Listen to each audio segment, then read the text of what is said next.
Gabriel Newby. Yeah.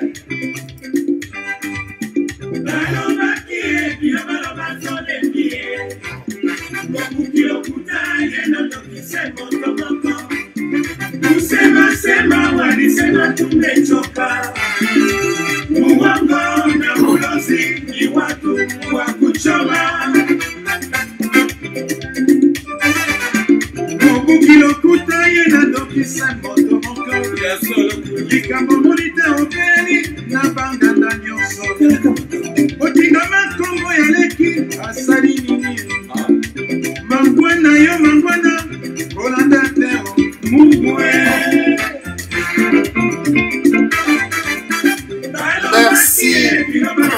Merci Balobaki Biloba Loba. Général Bamwela Balobaki Biloba Loba. Biloba Loba na bango. Mobuki lokuta nandoki bazali obelese mutumoko. Azor Mbombo Balobaki Biloba Loba. Mobuki lokuta nandoki bazali obele mutumoko. Maître Madovai Balobaki Biloba Loba na yo. Mobuki lokuta nandoki baza se motomoko. Didier Muluba balobaki ya Biloba Loba eza mabe. Didier Muluba Mobuki lokuta fataki eza nandoki bazala kobele se motomoko. Biloba Loba ya bato JP Luvilila Mobuki lokuta nandoki baza motomoko. Deka ya Nzambe na banzi bandeko na ngai oyo bozali kolandanga lelo na 3W Radio Télévision Lisolo ya bino toujours DSV Diana sur le foot de Wuppertal moto toujours na kati ya bato. Lelo bolimbisa ngai ezalaki toyamba bokechu po asala réplique na émission soit na audio oyo bakoselaki bokechu. Me bandeko na ngai bino nyonso tu bozalaki na ligne. Bino nyonso tu bozalaki na ligne. Bomoni bien eke bokechu telefone ezozwa te portable ya ndako bino moko bolandi. Pona ko gagner temps na biso bambote na mama Lili. Mbote esiko zali. Mbote na Azor, mbote na Julien Capredo, mbote na bino nyonso tu. Toye po to beta sije na biso soit mokoroto na mpokwa mwalelo. Na banzi bandeko na ngai lelo tozo solola débat na biso kezala sans tabou sur la candidature commune de l'opposition. Ce soir, seulement à la radio Lisolo, au Boebi Radio Télévision Lisolo. Bandeko tout ça comme on a cacophonie. Soit démagogue, démagogie, tokolo ba terme nyon surtout au bino boyebi, soit au boleki. Lelo tout ça na problème moko ezali très sérieux. Il y a haine. Problème il y a haine. Haine ezali ko wita wapi. Na lingi bandeko na ngai to solola lelo. Po soki tozo solola te tozo zwa ba solution te. To yebaka Congo na biso ekokende na maboko ya bapaya et puis biso moko tokotika la esclave tokozanga mboka. Pourquoi pona motema mabe. Tomoni ba candidat Jean-Pierre Mbemba akendai ko déposer candidature na ye. Moïse Katumbi baboy. Vital Kamerhe bandimi. Martin Fayulu bandimi. Gabriel Mokia bandimi. Freddy Matungulu. Et puis les autres. Mais tomoni nini tala esika oyo ba congolais bazo panzana na minute oyo bolingo eza lisusu te. Jean-Pierre Mbemba Kei ba invalidé. Nani muta invalidé? Vital Kamerhe te. Freddy Matungulu te. Félix Tshisekedi te. la CENI. Problème na ye oyo bazali koloba oyo azwaki ya CENI. Mais azali invalidé, Moïse Katumbi azali invalidé bango nyonso tu. Alors, naza kotuna siko mutuna. Batu oyo bazali invalidé. Comment bakoki kopesa ba injonction? Injonction zali nini? Mitindo. Soki na buki lokuta bandeko boyebi lopoto malamu ponga na yebaka te. Kopesa ba injonction na bango, cela veut dire que kolobake ngai Jean-Pierre Mbemba vit l'expérience politique kosala na société na administration moko boye nga na choisi Martin Fayulu. Bon, Moïse Katumbi, les mêmes Moïse Katumbi, kaka bazala même point na Jean-Pierre Mbemba, Martin Fayulu. Et pesi moi Mobulu siko ezali au sein de l'opposition. Na lobby te élection kozala. Na lobby élection kozala. Na lobby te kozala. Supposons élection kozala. Alors, nazo tout nabino est-ce que ba Jean-Pierre Mbemba, Moïse Katumbi, Muzitu. Nazo tout nabino question. Bazali na droit ya kopesa ba injonction na bango, mi beko na bango, koloba ete Vital Kamerhe, Fredy Matungulu, Félix Tshisekedi, biso ngai Jean-Pierre Mbemba, vit l'expérience na bino nyonso tu nga na poni Martin Fayulu. Moïse Katumbi ou azalaki proche à Félix Tshisekedi, to yebite ceux qui ba weleli lipa, ceux qui ba weleli nini, oyo to monike Moïse Katumbi, baza même parole na Jean-Pierre Mbemba et que ya Martin Fayulu. Bon, motu nezali, bango esi ba invalidé bango. Bazali na droit ya kopesa ba injonction et pas ya bato bazali kokende comme ba candidat ata élection ko salama te to yebite soki ko salama. Est-ce que bazali na droit ya kopesa bango que non biso to lingi boye ou bien bazali na droit te? Soki bazali na droit ya koyebisa bango boyebisa ngai. Soki bazali na droit te boyebisa ngai. Totalaki omoni na 2011 maponami oya lokute ezalaka na kati na mboka na biso ezwaki mwa nkokoso. Nkokoso ezwamaki lolenge kani. Nkokoso ezwamaki parce que Ngondo Etienne Tshisekedi wa Mulumba B52 tangu bazalaki kokende élection entre M. Joseph Kabila, Vital Kamerhe et Etienne Tshisekedi wa Mulumba. Tout le monde, Etienne Tshisekedi wa Mulumba lobaki, venez tous à moi. Boya binonyo soutue painanga sans condition. Mais la politique, ezali monde ya show et business. Monde des intérêts. Est-ce que tout le monde peut venir chez Papa Nabiso Etienne Tshisekedi sans condition, comme lui, comme le Dieu le Père? Venez tous à moi sans condition. Boye pa inanga nyos na mikumba na bino et pa inangai.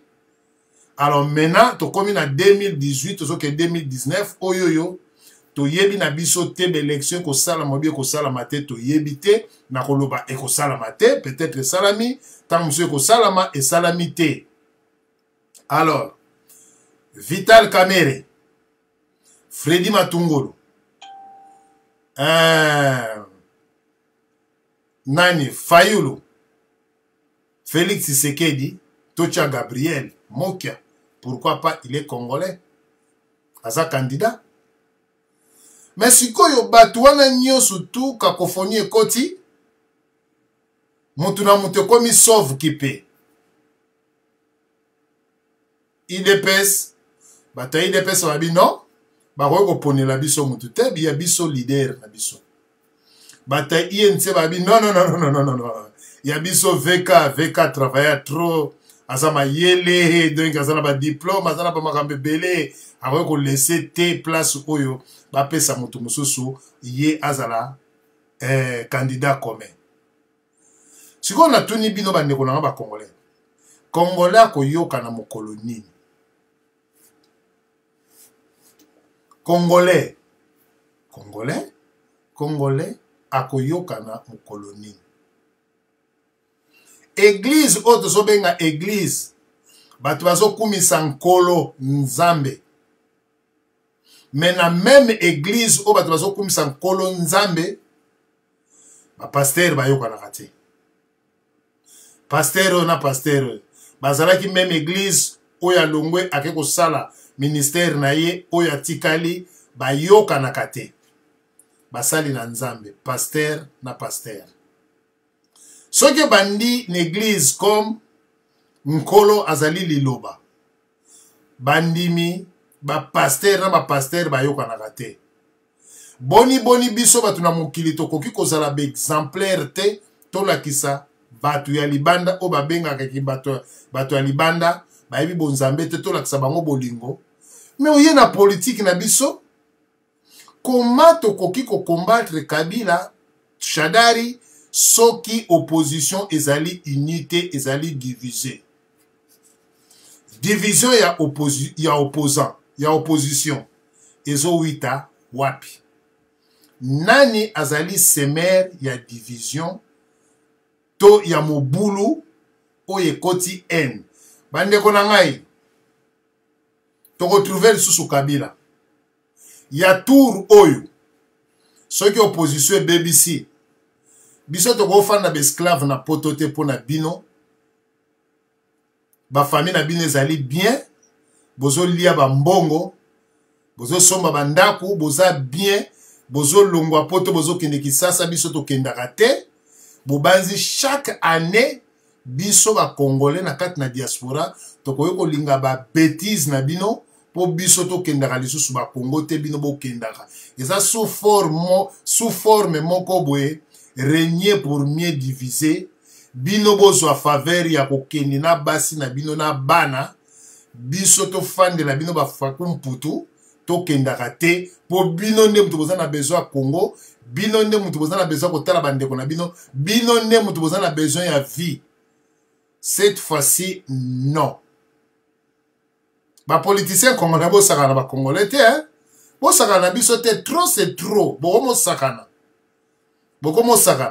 mbula oyo tobandi kobunda mpo na komba oyo tokoki koperdre yango te mpo na baventure na bino mutu na mutu azali kowelela ye azwa congolais atikelaka moninga ta dirige yango tozali komerite tozala na Joseph Kabila na motu ya mboka adirige biso parce que biso ata moninga bomoni azali na bacompétence ya malamu azali malamu mais comme parmi biso qui tribalisme qui fanatisme qui régionalisme donc tokangami na yango donc plus que batalaku bato balingi mosala te po zwa mbongo il faut zala politicien nani mutu ayebisaki bino ke po zwa mbongo il faut zala politicien botala bapoliticien baza na Europe awa bapoliticien européen yo monaka batambolaka na 10 soldats garde corps omone bayebi soki député mutu boye azokende magasin tout simple mokonzi mais comment se fait-il que mbongo ya bakongolais nyonso tout il faut bapesa chaque candidat 20 soldats députés mais basoda na bokaboli bango toza na combien de députés na kati na mboka na biso combien de bato oyo basoda bakokengela bango yango moni ke peuple congolais biso bakongolais bazosakana na biso ya trop bazosakana bakongolais parce que au lieu soda akengela mboka basoldat congolais bakengelaka baindividu. Cela veut dire Lambert Mende bapesi ye 10 soldats o bakengelaka ndako na ye. Ebongo Obemi Nako. Ebongo Kengo Adon. Ebongo makolo kotambola. Ebongo batu wana nyonso tu bashadari bazana combien de soldats au batamba André Kim. Donc tout le monde azana 10 soldats, maximum 10 à 15 soldats. Mais wapi soldat oyo akokengela mboka ya Congo, wapi soldat oyo akotia sécurité, wapi soldat oyo akobongisa mboka. Yango wana pona ko faciliter banguna bakotela biso. Siko na makambu oyo ngai nazali koyebisa bino bandeko na nga ba congolais pe ba congolaise ba lisolo pe ba lisoloise ba DSV pe ba DSVine oyo naza koyebisa bino boyebisa ngai makambo tozomona ekoti boyebisa ngai Jean-Pierre Mbemba na Moïse Katumbi na Muzitu baye na N balobi to pona muto azana expérience. Jean-Pierre Mbemba azalaki une expérience. Azalaki na basoda aye na bango tina kata kin batutu baye ke non Jean-Pierre Mbemba soka telemi kaka Kabila azokima. Mais lui, il a accepté l'inacceptable. Akeko suka na CPI ba ignorant biso ba congolais tozo kende pe na CPI tozo kende ko landa ye ba procédure na ye. Mais soit disant que les belés ba congolais ba koufi pour na pasi pour na mabe na ye. Mais to soutenir ye kaka za mwana mboka to landi na CPI. Azalaki une expérience et expérience ya Jean-Pierre Mbembe zalaki ni. Ezalaki ya kondima makambu oyo akoki kondima te. Voilà l'expérience ya Jean-Pierre Mbemba. Est-ce que Jean-Pierre Mbemba akoki kolobela biso au contraire? Alors, bah que non, maintenant, comme na witi na prison 10 ans a changé, c'est quel paradigme oye a changé. Moïse Katumbi a dirigé eloko nini ya bien, ya mouké to moni, mouké, mais n'expérience na ye, na temps oya salaki na yango, mbongo salaki kaka kopesa ba joueur, kokaba mbongo eloko moko te, to mona nzele longwa katanga. Lubumbashi soki ti wapi te banzele zate Congo eloko moko ezali te mais Moïse Katumbi azalaki na mbongo nzele salamaki rien wana expérience na bango. Muzitu azalaki premier ministre ya Kabila ayibi bambongo na ebele bona master nanga Jekoko azolakisa ba palais. Tala ba palais ya Muzitu, tala ba palais ya Muzitu. Ngana mutabandundu. Bandeko na ngati siko bazana difficulté pour bakoma Kisasa. O bazana Kisasa bazana difficulté pour bakende bandundu. Nzele zate. Expérience nini Muzitu awaya kopesa biso. To éducation nini Muzitu awaya ko éduquer ba Congolais. Que bazali koluka congolais ou azali une expérience. Bango bazali une expérience, basali eloko ni. Congo est avancé ou bien Congo ke na ruine. Tala Congo na biso époque ya Mobutu, na époque ya Kabila, na époque ya bateau tout bazalaki tokei wapi. Alors, motuna kaka tozongeli motuna ya liboso wana ezalaki mwa développement na ngai. Est-ce que Muzitu, Jean-Pierre Mbemba, Moïse Katumbi, pona nini baza kopesa ba injonction na bango? Bakoki kotika Vital Kamerhe, Martin Fayulu, Freddy Matungulu, Félix Tshisekedi bango moko basala choix. Bon, nazomona pe na choix oyo bango bakoki kosala choix, mais osimba te. Chaque groupe skill autre que parti politique koto balobi soki Vital Kamerhe te mutu mususu te koto balobi pe ezaka Fayulu ezaka ka Martin Fayulu kaka soki Martin Fayulu moto mosusu te bata IDPS pe balobi te eza kaka Faci ye kaka soki ye te moto mosusu te ya matungulu ko toyokaka na biso te mpo nayebi te so aza na bato boni toyokaka te bosiko boyebisa ngai systeme biso bakongole tozalaka na yango soki ngai te makambo te kobeba siko motema wana ezalaka wapi pourquoi tolukaka kobongisa te soki ezali ngai te ilfo ebeba pourquoi tobongisaka te soki ezali Félix Tshisekedi te IDPS epesi opposition mu Congo motu na nzela na ye bon INC kotika INC pe soki kaka Félix Tshisekedi nazwi napesi mu Congo toke liboso eside pe soki ngai te tokende liboso Gabriel Moki aza na kote na ye Gabriel Moki abo néglige ye pion moko boye nalobi te ke élection kozala opposition baza solide te ata toza solide Shadari na munoko ya nanga akobimisa kaka Shadari mutaganye ata toza mais ekozala malamu opposition elakisa ba congolais pour la première fois baza na motema malamu bango nyonso baza lesika moko ata baokena maponami te ou bien bakokende bazala esika moko pona koluka mécanisme nini tokoki kotia Monsieur Kabila libanda au lieu bato ya IDPS baza kosaklame maboko ya bango Faci kaka kote baza epesi mwa haine epesi mobulu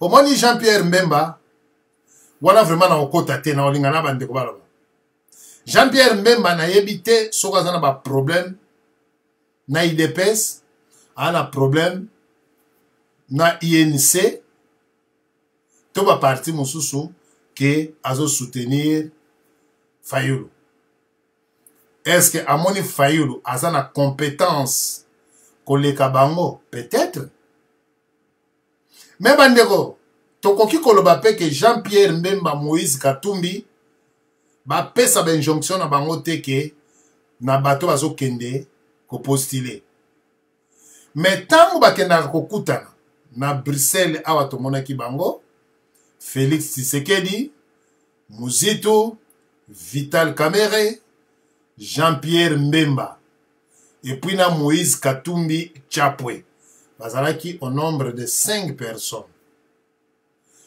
bandeko nazotuna bino mutuna bakendaki kokutana na Belgique po basolola nini soki ke tango bakutanaki basololaki masolo ya mabe pourquoi chaque leader ayaki koloba yango te option nini bango bazwi pona Congo ya lobby toyebi te est-ce que baza na plan B toyebi te alors bandeko moyena monopoliser parole te bandeko bakozala na biso na nzela ya singa na kosenga vraiment na bandeko bameka korejoindre biso na nzela ya singa po bakota nakoleka na lombango epai ya enfant de Dieu napesa nanu maloba nde nakozonga epai ya ndeko na ngai Dog Life toyoka yo lisusu débat tosala débat ya barigima ndeko enfant de Dieu napesi yo maloba ndeko na ngai enfant de Dieu napesi yo maloba nalingi bozwaka maloba po bozelaka te ke moninga mosusu aloba po bo profite napesi yo nano maloba zwa yo maloba pozalaka mingi omona bapesi yo maloba olobi te après oye okoti na suka donc biloko wana eza vraiment malamu te zwa maloba lakisa bwanya na yo bandeko pe baza na nzela ya Skype bandeko pe bali ko intervenir bozwa maloba alors enfant de Dieu napesi yo maloba alors enfant de Dieu napesi yo maloba en tout cas soki napesi yo maloba ozwi te okotikala bongo ozwa lisusu maloba te parce que nalingi ba système ote ya kozelaka moto alobi après yo ye kobakisa nakende pa ndeko Dog Life napesi yo maloba soko ozali koyoka ngai napesi yo maloba. Oui, merci Papa DSV.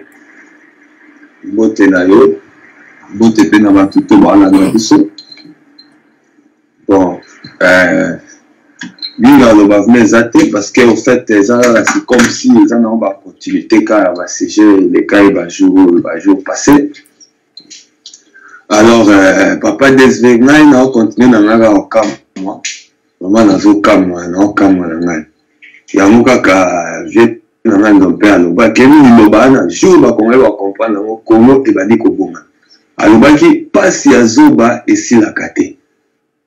Papa des les années maman na philosophie et sangana na mathématiques.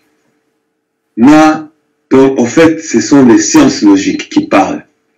Vous allez comprendre Papa des. Donc je me rends compte que tout un peuple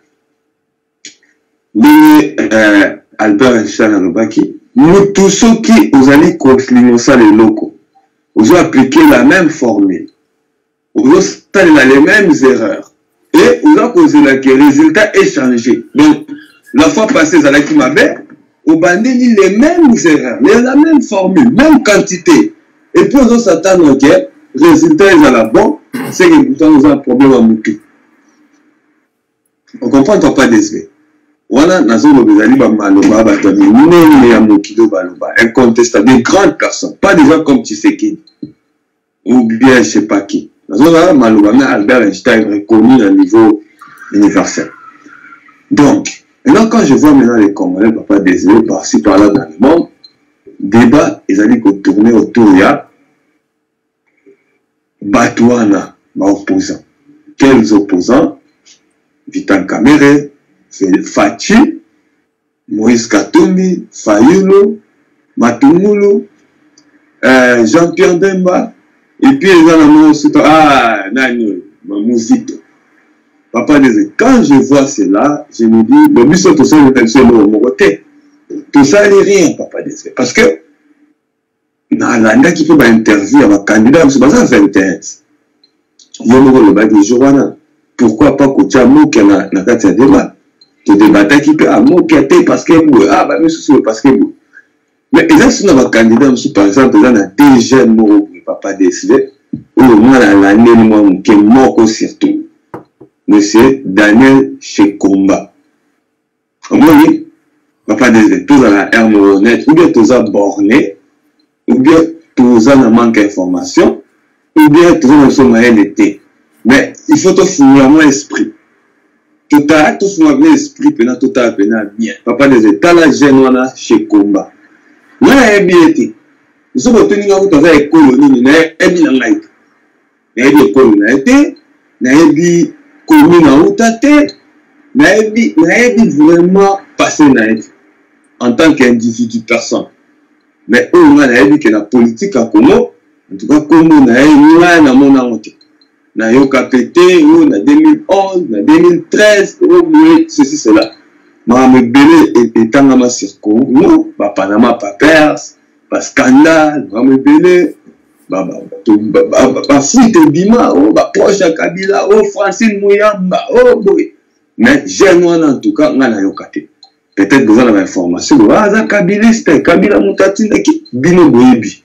Moi je ne sais pas, mais la lundi, interview à Jeanne et puis à Banaki déjà avant à l'écart pas Fabien c'est les mots bleus non attends sur aventurer sur opportuniste non mais non là tout le monde a la képe on va foutre 100 000 naïe on comprend Papa des discours les jeunes mots tous se renseigner bazar les jeunes congolais indiscutable babima Congo ça la pays idole comprendre dans l'Afrique mon cousin dans l'Afrique de l'Ouest je pense.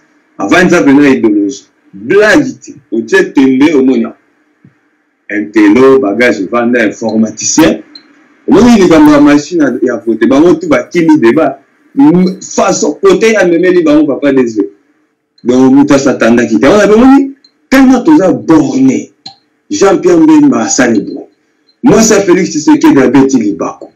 Moi, est-ce qu'à tout le monde qu'on a eu à faire les choses bonnes? Tout ça les borné. Tu vois? Donc, toujours comprendre l'effet de logité. Il y a un moment où na Congo, tu as bien balé là, soit à Katilinga, soit à Boakisinaï. Parce qu'avec des gens comme ça, papa des gens, la troisième option. Il n'y a pas la troisième option. Moi, personnellement, je comprends. Les Chinois, les Milés, tous les Diko, vont dominer le Congo. Parce que quand les gens sont tellement faibles, ignorants, c'est un peu comme ça que je vois les choses. Donc, papa des gens, ils jeune wana. Tout le monde a émission, interview, façon de se défendre, tout aller dans la laquine, tout aller dans la limite. Mais par rapport à Félix Tshisekedi de Bozota, par rapport à Martin Fayulu, papa des je crois quand même que jeune quand même. Moi, je ne crois pas aux élections, mais il y a un débat. Comment les gens réfléchissent. N'importe il y a troisième millénaire. Il y a 2000, n'importe il y a 2019. Mais les gens réfléchissent, Félix Tshisekedi. Vous comprenez? Et puis quand on fait des vrais débats, papa des débats, grands politiciens congolais, politologues, analystes congolais, professeur Kaba Maleka à la radio Kati. Je te dis des grands. Ils ont parlé de la cartographie politique congolaise, sociologie politique congolaise, comment ils ont établi par rapport aux tribus. Lobby de Kolokone aïe, à ça une démonstration scientifique, comment on va avoir 1 + 1 = 2. Comment il y a la colonisation, l'organisation tribale. Et c'était normal à l'époque de dire ça. C'est ça qui m'a bêté. C'est comme à l'époque on disait nègre, c'est ça qui m'a bêté. Le monde a changé, mais on a dit ah, tribal, et puis, les Belges se sont retirés, les associations tribales se sont transformées en partis politiques. Papa des aujourd'hui, toujours la réalité. Dans les partis sont là, tout va dans la partie, non en quelques de pourcents, il y a tribu sont tout le bateau, au moment où il y a je crois comme on a Azor, quelque chose comme ça. Pour moi, il y a droit au but. Jonas a sauté dans la seule intervention, il a dit tout sur Azar. Ailleurs, on a répondre, mais il n'a même pas le courage de dire dog life. Alors, dit non, il a ça net moi agent. Mais là, tout il a bio, c'est cool. Pour tout le temps, valeur au défendre sur les assauts. Mais si les gens vont le bâtir, moi, je n'ai pas envie d'écouter l'école à moi, c'est moi. On parle de toi. Yo, tu attaques à nga, on répond à nga. Na tout le monde, le bec colonna. Ça a fait un moutou, le bec colonna. Parce que, voilà, papa des donc, on veut fuir, ignorer la réalité, le naturel. C'est ça. Et on va dire, tant qu'on a on a battu comme bazan la politique, pour la diplomate, ils viennent nous donner des exemples à pays aux États-Unis, bon, est-ce que dans le pays nous sommes en Suisse, les Américains aux États-Unis, est-ce que va voter en Suisse, mais va voter en États-Unis? L'Angleterre, les Américains en Suisse, aux États-Unis, la France, les Américains en Hollande. Hollande, il y a un monde en Belgique. Hein, papa désolé. Belgique, il y a un monde en Espagne. Il y a habité Chine, il y a un monde en Iran. Mais de quoi on dit, papa désolé, ça nous connaît au bon maté. Parce que nous avons affaire à un peuple, mais surtout, on a tout le bateau, la tangate, ma maman, je comprends. Mais si on bateau, toi, on a diaspora, on a ma prétention. Oui, je suis ceci, c'est là. On a gagné autant 200 000 € par année. Nazaboué. On a dit raisonnement naïe. On a dit raisonnement naïe, on a foutu un moteur de 200 000 €. 250 ou 100 000 comme prétend. Pourquoi? Parce qu'ils sont des opportunistes, on va avoir des nègres de services qui n'ont rien compris. Papa DSD, tant on doit à proposer qu'à la gouvernance tribale, fédéralisme tribal. Oui, ça fait 2-3 ans, la émission, tout ça, qui va te comprendre, la quitter. Même les lieux, on va reconnaître. Ah oui, il y a même des connaissances, il y a même des côtés, oui, c'est vrai, on a partir à la base tribale. Mais papa DSD, on fait quoi alors? On veut quoi? ça va pas marcher. Donc, aujourd'hui, le problème, les amis, il y a Mayele na biso. Biso net, tous Mayele thé. Quand on se retrouve devant un fait accompli, on n'arrive pas à prendre les décisions qu'il faut. Ceux qui ne pas pour ok. Comme Félix Tshisekedi est tellement grand, parce qu'il y a un État qui grandit à Wana Père Naye, nous avons appelé ça Naye, comme Vital Kamerhe est tellement égocentrique. Comme Jean-Pierre Bemba, on a 100 yeux, donc vous nous connaissez Panzanamo parce que lui, il nous a déjà fait les preuves qu'il est prêt.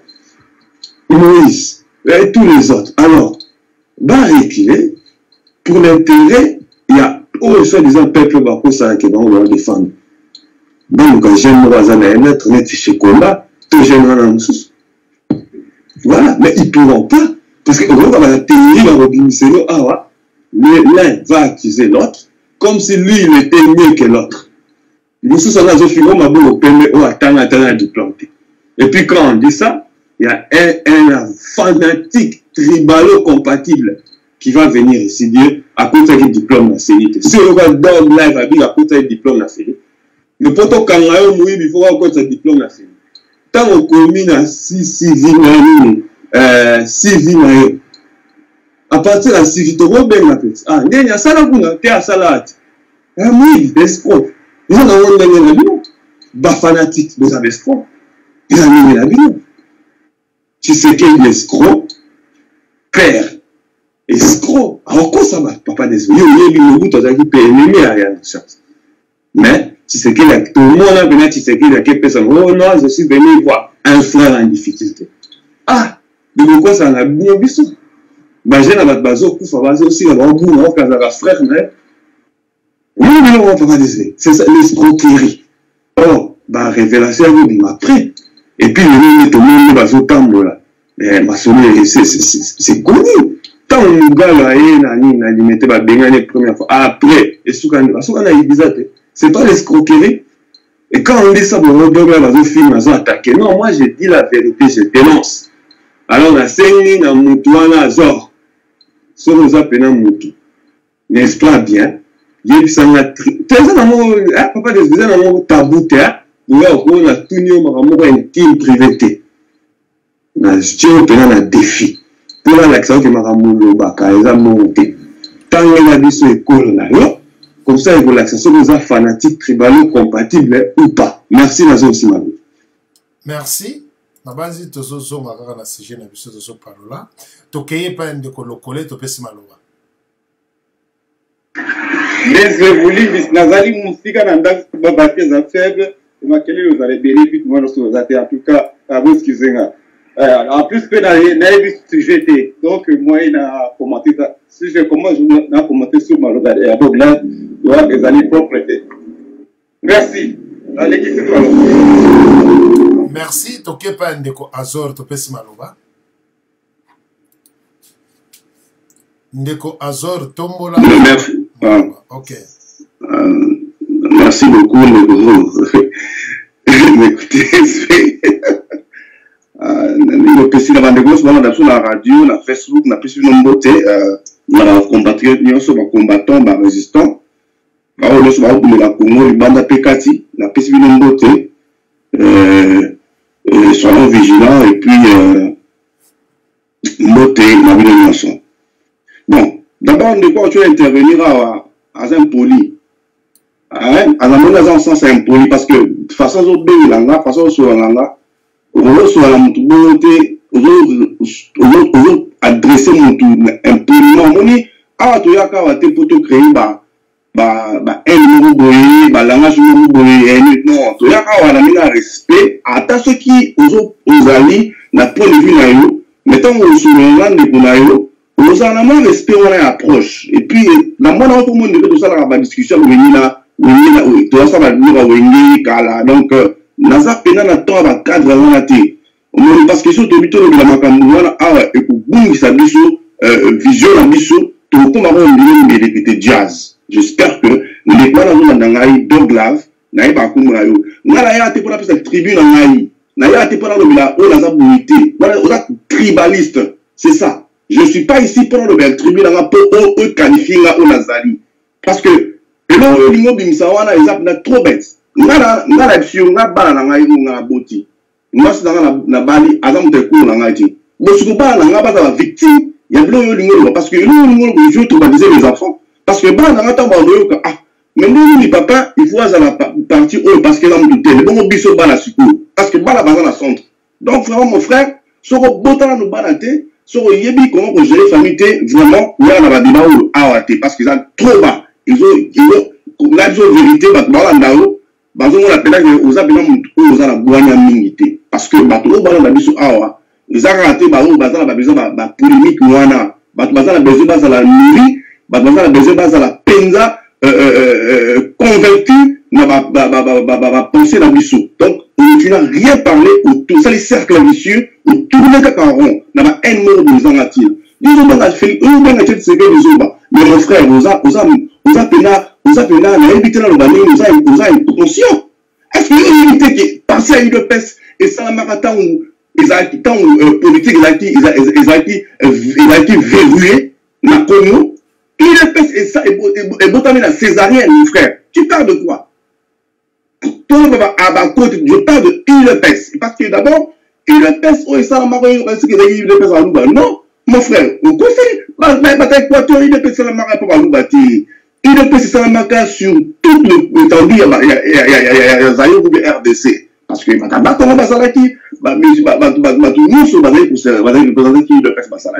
et puis tu te trompes. Là, ils ont eu le président à partir de Louba. Moi, je pense que ils ont un sujet où ils ont pédé pour avancer, ils sont dans ma campagne. Vraiment, mais quand on ça un peu moi, parce que ils ont fait ma bête sur l'âme d'Équateur. Je te dis déjà même. Moi je pense qu'ils ont m'a répété. Ils vont faire que MSC va Équateur va s'arrêter. C'est pas ça là donc ça dit que mon frère vraiment me garde pour apaiser mon cœur. Moi je veux que alors le sujet d'ambition sujet d'ambition ça qui tourne ma c'est très bien. Au moins, la politique d'ambition a bien eu ils ont ça là, ils ont ça la passe, mais une fois, ils ont déjà vu. Déjà vu. Au moins, la candidature, comme tout ça, pour la buena. Na 2006, le gouvernement, papa Etienne Tshisekedi a péqué ça qui, beaucoup d'élections, ou a péqué ça qui même pas. Alors, on voté dans la tête. Mais je crois que, alors, que, on a une injonction pour la bataille des pestes vis-à-vis à MLC. Non, tout le monde, ndenge makambo ça ndeko Bemba na ndeko Moïse Katumbi ba comme on est pilote opposition même à coup au moins je crois que à exemple kala aye na la opposition banda la guerre mais ndeko Moïse aye a comme na pilote nous on dirait que il est là ma opposition or ils ont noté et pour que la 2011 ba le mieux ba ba critère et ça pour insulter le monde à bateau bah le quoi la chaîne qui se fait dans la plateforme qui pouvait se comparer même la base électorale na UDPS bah ça l'a quitté mais qu'est-ce qui s'est passé c'est ce que la personne qui m'a monté que FC m'a monté le bac ou baya ou non sa pollution non condition ezala qui bouille il est personne bouille bouilla to vanda to solola alors oyo à l'économisation de la biso to pesi to élaborer bouille na UDPS to lobi bouille to nous primaturité na parlementaire juste nous à la présidence mais pour nous partager en bien ça ba poste wana na mutu o na parti oyo et kozala na ba député majoritaire à part même ceux qui dépassent la majorité qui dépassent à un poste orienté primature na parlement au comprendre le côté donc condition il dépasse ça qui ou bien ndenge ma commission il dépasse là qui que non ba ceux qui bailler à couper sa primature na parlement mais ezalaki te kaka buka parce que la Vital Kamerhe ba peso ba candidat ba peso primature ne omona ki place ndeko Vital Kamerhe abuyaki ndeko Vital Kamerhe batinaka ba ndeko oyo moko komo ekili ngai batinaka oluka ndeko Vital Kamerhe ngona Tshisekedi ndeko Vital Kamerhe bani oyo boko le ministre ndeko Tshisekedi sur la ligne à premier ministre na ngai voilà donc Babylon bon ça va être fort. Moi je pense que celui qui est l'opposition et donc que les bons ils vont être fort parce que moi je crois que Bazo Lingaba bazo ngaba bota pene le monde mais ça peut être difficile ça na la moyen ba quitter position pour vendre ensemble vous a difficile mais jusqu'à présent bah ça ba grand événement ensemble je crois vraiment que ceux qui peuvent continuer à sentiment pas la candidature comme candidature la candidature juste pas par sentiment parce que l'homme c'est comme par sentiment tout le monde la commission donc il y a la transition il y a 24 mois après ceux qui vont dans l'élection mon frère il faut changer de constitution pourquoi changer de constitution parce que pour l'intérêt ou alors comme intérêt personnel hors élection ou bien la candidature on a faut pas dans l'intérêt à peuple. Donc voilà, et ici là nous allons prendre tout ça concernant de Félix, a vraiment ouvert sur la ligne même sur la ligne même n'importe sur le Félix alors jamais contre bien à critiquer à minimiser bah on sous bazar on a impossible bah on se va pour postuler bah on tenir bah on te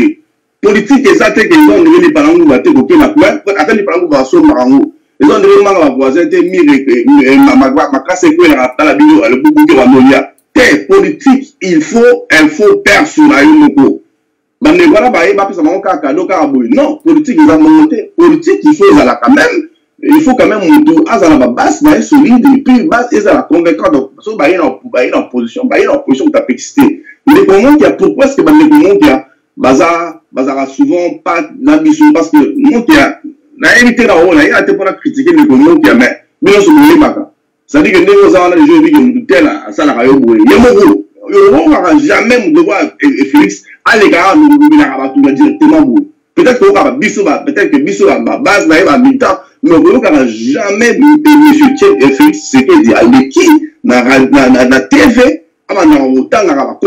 mais or avec le président Mokia tout le monde a un respect pour le président Mokia peut-être que là biloko wana ça là que éloigné na ba mosusu ba éviter parce que façon là pour réagir ils ont un peu trop personnel trop direct peut-être que on a ça là que et ça la moyen alors pour que chuter de côté DSV moi j'appelle nous allons insister sur à imiter et plutôt banaliser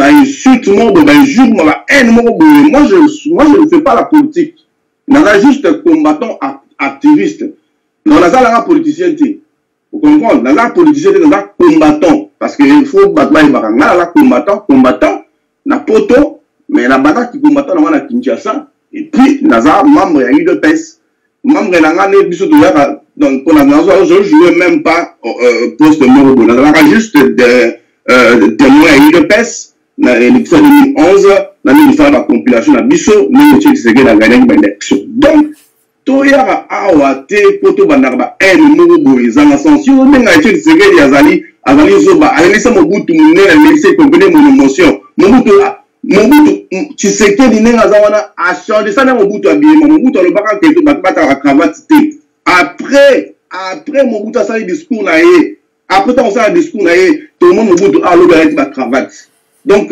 vraiment mon frère sur Mobutu a été limité politique ezali ne monde na teke ba finga na on est la faux politique merci politique vraiment merci beaucoup merci ndeko nangai omoni cravate etongi immeuble te cravate etongi nzela te cravate omoni ba pays ba tolo banani ba arabe balata ba cravate te mais balata ba nzambala kende tala Arabie Saoudite ndenge ezali alors kokotsa cravate ke bat balata cravate et comme si so ba congolais kitoko ba congolais va changer mais tout ça quand on esprit à bozobo tout ça na mobile on lata cravate omoni bozomo la mobile mais so tela mutu fufuna banye ilo moko ezali te cravate c'est éducation te soko lobaki tango mususu ache éducation ache éveil moko na mito ba congolais ba situation politique ko ezali koleka na mboka na bango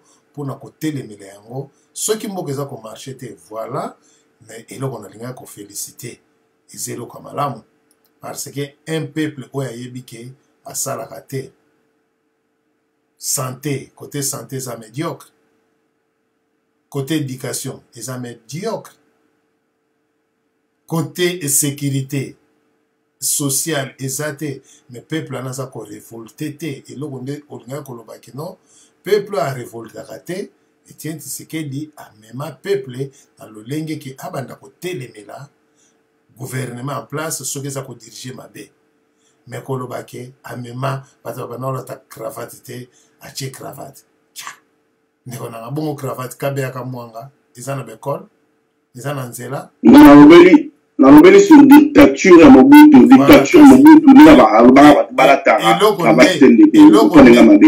je parle sur dictature. Ok, eloko nde ezali ya bien omoni babiloko wana tolobaka babiloko ya bien po mindele bele balataka bango cravate te balataka bango cravate te me mboka na bango ezali bien biso kolata cravate te ke komi moto voilà eloko nde nalingaki kolongola ya moke wana.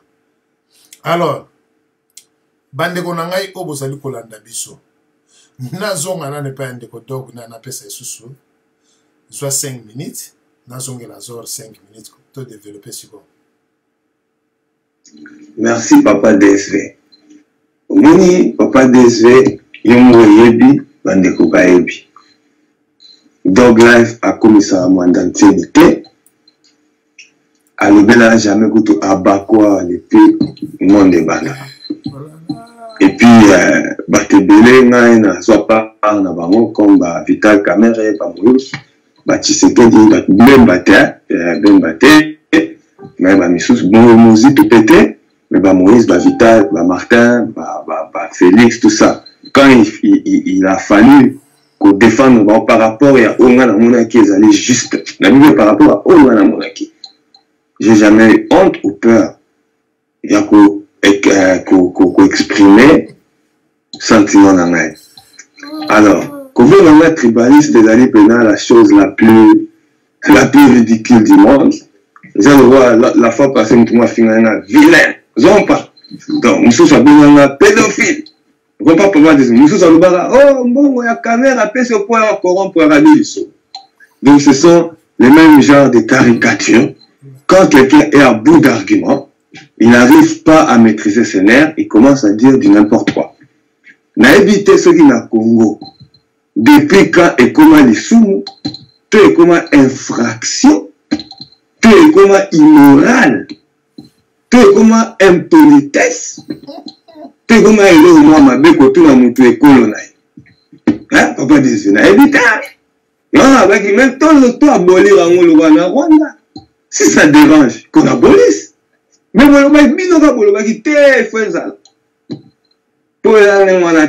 quand on te pose la question, moi je sais pourquoi j'ai posé la question. Pourquoi il fallait qu'on démontre qui est qui, qu'on démasque. Parce que là, il y a un côté, c'est au lobby, au Smith, au PC. Mais c'est qu'on va te comprendre, c'est ça le problème. Alors moi je vais rectifier. Tout ça, la démagogité entre Baluba en tant que peuple, là, des gens qui sont fanatiques qui sont Baluba, ou bien des Bakongo en tant que peuple, ou bien des gens qui sont fanatiques qui sont des Bakongo, comme par exemple Bundulia Kongo, Bazali, fanatique, Bazali, Bakongo, Bazali le là, État islamique, ce sont des extrémistes fanatiques, ce sont des musulmans. Mais on ne dit pas que tous les musulmans sont des extrémistes fanatiques, ou bien sont dans l'État islamique. Non. Moi, nous ça là, ils ont démagogié qu'aussi m'a jamais pas Dog Life. Ça va pas marcher. Ça passe pas. Oui, mais combien de fois on m'a fait le coup, moi? Babilo va bouiller. Mais Bélé va méca, va jouer dans l'émotion, il y a peuple. Non, ça passe pas. Parce que moi, je suis scientifique. J'ai un langage qui reste politiquement correct. J'ai jamais dit, moi, que tous les Balouba, Bazali, fanatiques, ils dépassent à Tshisekedi. Non. Mais c'est que je continue à dire avec force que 90%, plus que 90, n'avons que 95, sur Bolingi, pour tout ça dans la diplomatie des côtés, il y a bateau, il y a beaucoup, ça, il dépasse là, surtout dans l'administration, la décision. Bazali, clairement, voilà. Si vous avez clan, Bazali, Bangala, celui Bazali, Bakatanye, celui Bazali, Bakongo, celui Bazali, Yandi, et Talingaïté. Pour la Tourio, au Boégoloba. et qu'on y péché. Mais pour la type ça, tout le monde gesticulation. Pour rendre on a un texte, ça, na plateau. Là, ça allait peut-être, il y a un mot, quoi. Normalement, il y a un mot. So, tout n'y a pas de qui m'a dit, ça, congolais, on a tout n'y congolais, on a tout n'y colo. On a colo normal. Quand on a monté colo, ils ont tribalisme été. Est-ce que tu as fait détecter? Et ça peut normal, moto aye bisope ki azana e congolais. Ma beza wapi. C'est normal parce que question est allée en haut. Tu as retenu là, aux âmes où tu as mogani na bina za être humain. Non. Il n'y a rien à foutre. Est-ce qu'il y a été comme ça être humain? Papa Jésus. Alors si on commence à cacher, c'est qu'il y a un problème. Il y a un problème. Problème pour l'année. Ce qu'on tourne moto, il y a non, parce que, mais comme tu fais le béza, il y a un moto à bomba. Pour moto à l'aise, à ça, il y a un moto terre. À Oban et l'autre terre, à ça, hypocrite terre. À Oban, il y a un parce que le problème, il y a on comprend? Papa de son père, que j'ai sali place à Zali. De son père. Je me rends le baron, est-ce que de son père est fanatique à Tshisekedi? Tout cela se bien. De son père est fanatique à Tshisekedi. Donc, il ne faut pas tout ça amalgame. Ceux qui sont fanatiques, quand ça n'y a pas de surtout la solidarité contre Douglas. On ça se copie. Vous comprenez? Ici, ma pété, moi, je vais pointer, nous allons l'attendre pour attaquer Batabou du Japon. Batabou du Japon, va pas. Va pas si vous avez attaqué, tu vas zoba. Non, tu vas zoba, tu vas juste scientifique. Merci. Tu vas attaquer. S'il s'agit de la palou, d'abord, c'est un parti tribal, palou. Majorité à Bateau Bazana, tribal. Bateau Bazana, administration, clan Morobo. Si vous avez alors, c'est à toi. Il y a pas pour éduquer banane. Mais l'esprit à hypocrisie, il y a nous aux hommes ma banane n'est rare. Merci. Parce que vous allez un homme évolué. Merci. Parce que vous allez la poto, mais vous allez fanatique parce que tu es fanatique. Merci. Tribalo compatible. Merci. Et c'est ce qui tue le Congo.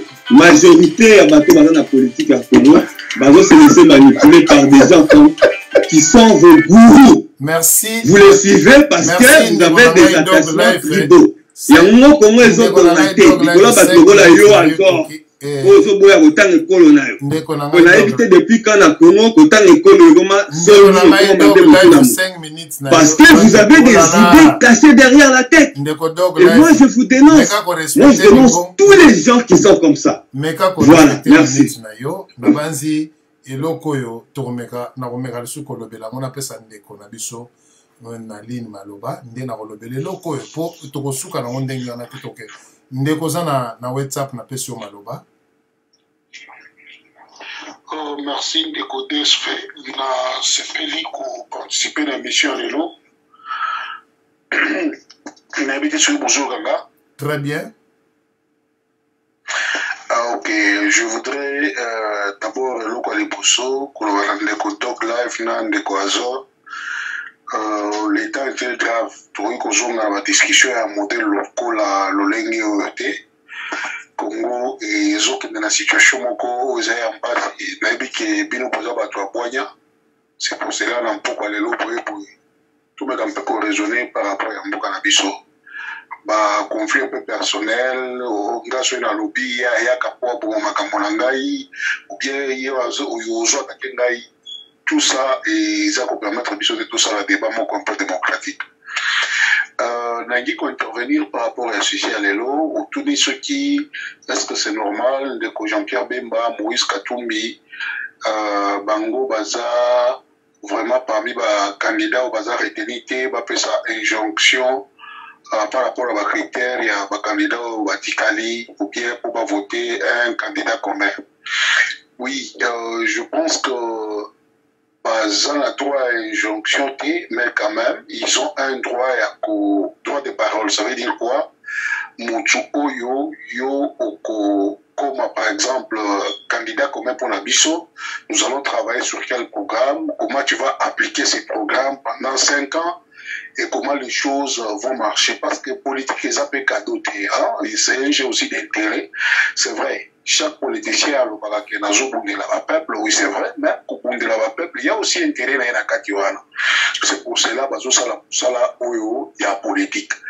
Mais c'est quoi eloko ya mabe isa que bandeko baza disqualifié na kati ya course. Il faut pas jouer sur l'intérêt commun. Pourquoi je dis sur l'intérêt commun? Ça veut dire quoi? Bapona Moko oya porter intérêt à Batunyoso pour que ceux qui toquent, par exemple l'élection est salemi, bandeko bakomana bokonzi parce que l'élo ceux qui total bien il presque 60 jours hein, pour voter élection vous allez bien vous allez mais en réalité comme on a c'est dans peu de 60 jours je pense. Alors bateau et politiciens ou l'opposition il faut pas intérioriser la carte à monter ma colvaque. Ceux qui sont commis le 23 et qui bango bayokani ou bien bayokani, ceux qui vont rater le pouvoir, vont rater pendant 5 ans. Ça veut dire que la Kabylie sera au pouvoir pendant 5 ans. Mignoko, Makambo Zomona Nalelo, ils vont continuer les choses pendant 5 ans.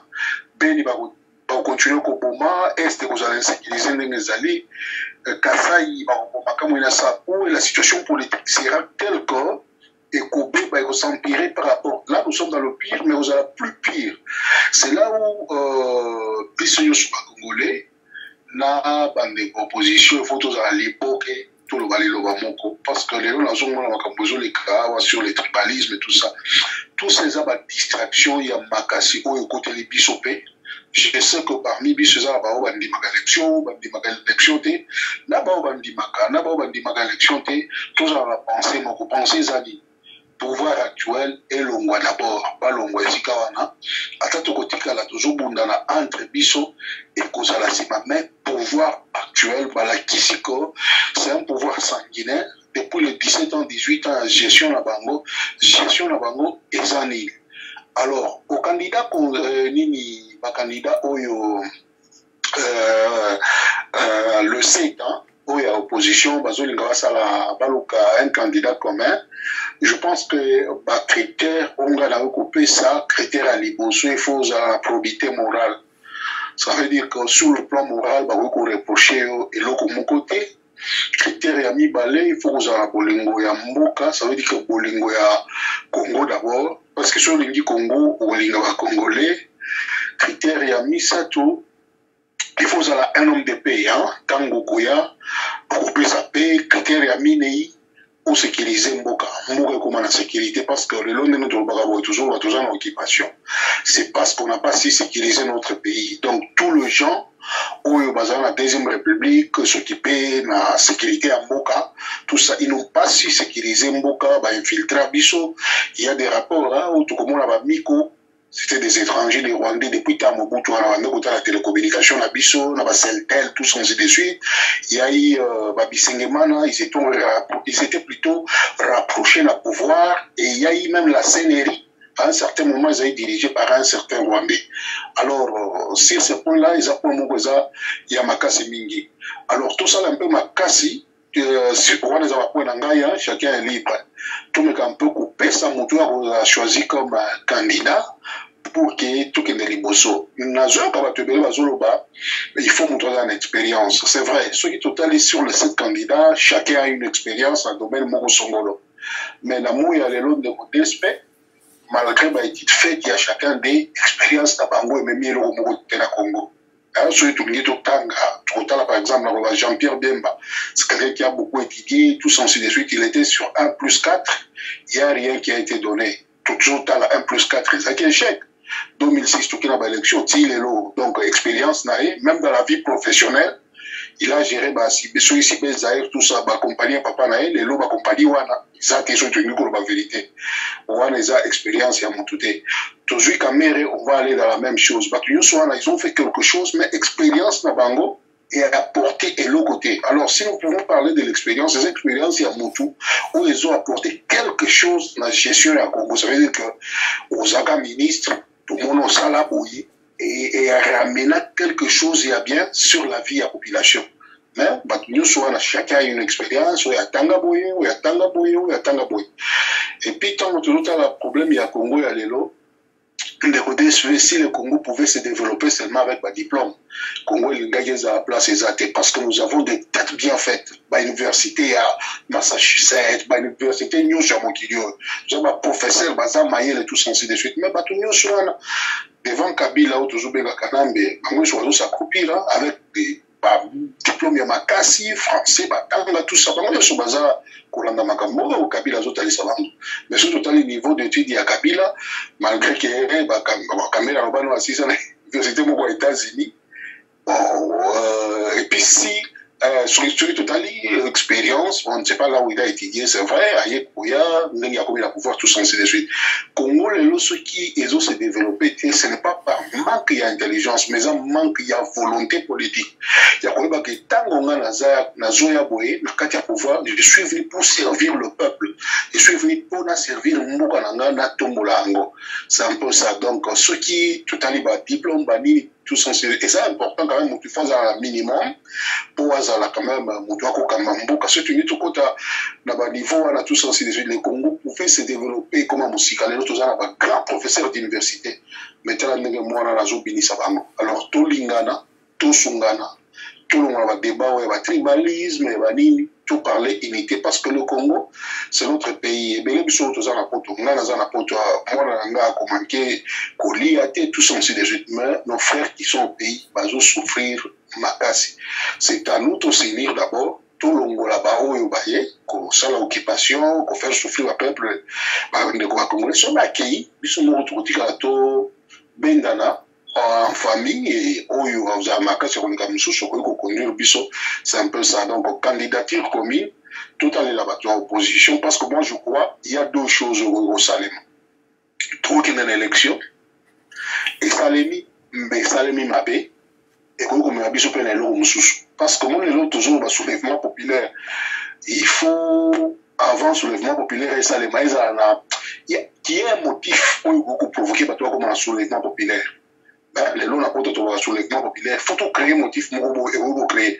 On ne sait pas trop comment le 23, qu'on a quelqu'un de l'opposition à l'équipe pouvoir ressaisir mini tout ça et qu'on ça Kabila et on a pu porter à sortir parce que ça tout le monde au bazar côté de la EP qui avec ma machine babilo konyo soana Kabila a la capacité à tricher. Mais si ma tricher, il faut une détermination à peuple les alliés. On est le petit pays où ils ont Sénégal, Gambie. Pesa président a été piégé, hein. Il y a une élection, oui c'est vrai, c'est comme si et après, à télémissa armé, tout ça, mais à Kima, à Tikamboka, c'est un peu ça. Donc, Kabila, je pense, à mon humble avis, qu'il y a comme une Souka.